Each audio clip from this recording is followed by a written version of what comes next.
Alright, magandang gabi na ho sa lahat natin ng mga viewers Luzon, Visayas at Mindanao all over the world. Welcome naman sa ating panibagong video, panibagong reaction, mga ka-action, mga kakamping.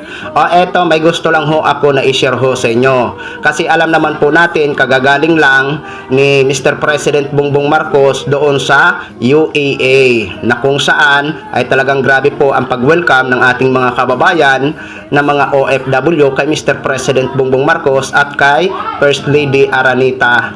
Eto ho mga ka-aksyon. Dahil dito, no, sa magandang good news ni Mr. President, hindi ho ito matanggap ng mga DDS. Kasi alam naman po natin mga ka-aksyon, kapag may ginagawa ito para sa bayan si Mr. President Bongbong Marcos, inggit na inggit ho ang mga DDS dito. Eto ho, panoorin po muna natin mga ka-aksyon bago po tayo magtuloy-tuloy. Halina't pag-usapan natin ang mga naganap sa biyahe ni Pangulong Ferdinand R. Marcos Jr. sa kanyang working visit sa United Arab Emirates. Isinagawa ni Pangulong Ferdinand R. Marcos Jr. ang kanyang working visit sa Abu Dhabi, United Arab Emirates upang palalimin ang ugnayan ng Pilipinas sa kanyang katuwang na international partners sa kalakalan, depensa at pagsusulong ng sustainable development. Nakipagpulong kay His Highness Sheikh Mohammed bin Zayed Al Nahyan upang talakayin ang ugnayang Pilipinas, UAE. Sinaksihan ang paglagda ng Memorandum of Understanding sa Defense Cooperation at ng Comprehensive Economic Partnership Agreement, ang kauna-unahang free trade agreement ng Pilipinas sa Middle East na magpapababa ng taripa at magpapalawak ng merkado. Dumalo ang Pangulo sa opening ceremony ng Abu Dhabi Sustainability Week 2026. Nakatuon ang pagtitipon sa paghahanap ng solusyon para sa climate change, renewable energy at sustainable development. Nakipagpulong ang Pangulo sa Damak Digital upang talakayin ang kanilang pamumuhunan sa Pilipinas, kabilang ang pagtatayo ng pinakamalaking data center sa Laguna at pagtataguyod ng Pilipinas bilang hub para sa data centers, cloud services at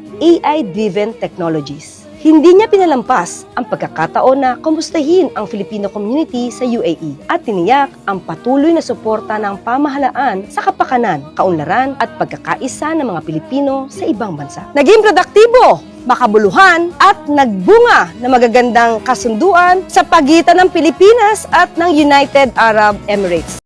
So yun na ho mga ka-aksyon, no, napanood na ho natin at napakinggan na ho natin si Attorney Yussi Claire Castro. Nagbunga ng maganda ang pagpunta bilang working visit ni Mr. President Bongbong Marcos sa UAE. Diba? Hindi pa ba tayo matutuwa dyan? Siyempre matutuwa ho tayo. No? Matutuwa ho tayo. Kahit tayo ay mga kakamping, dahil tayo ay mga Pilipino naman at makikinabang ho tayo sa magandang mga ginagawa ni Mr. President Bongbong Marcos para iangat ang ating bansa. 'Di ba? Siyempre matutuwa ho tayo. Pero nakakalungkot itong mga DDS talagang inggit na inggit. Kasi alam naman po natin, ayaw nilang masapawan ang kanilang iniidolo. Pero hindi nila naisip sila ay Pilipino at sila mismo ay makikinabang sa mga pagsisikap ni Mr. President Bongbong Marcos na iangat ang Pilipinas dahil sila ay Pilipino. Pero wala pa rin. Tinatawanan kung anong-ano ang mga sinasabi. Pero alam natin, inggit lang ho sa katawan nila yan. 'Di ba? Dahil alam natin ang pinakaano diyan. Ayaw na ayaw nila na masapawan ang kanilang iniidolo. Kasi ang iniidolo nila, nasaan ba? Ewan ko. Para yatang nag-iikot dito sa Pilipinas. 'Di ba? Kaya tayo mga ka-aksyon, mga kakamping, no? Kahit kakamping po tayo, hindi po tayo naiinggit sa ginagawa ni Mr. President Bongbong Marcos. Kasi tulad ng sabi ko, isang bansa lang tayo. Pilipino din tayo.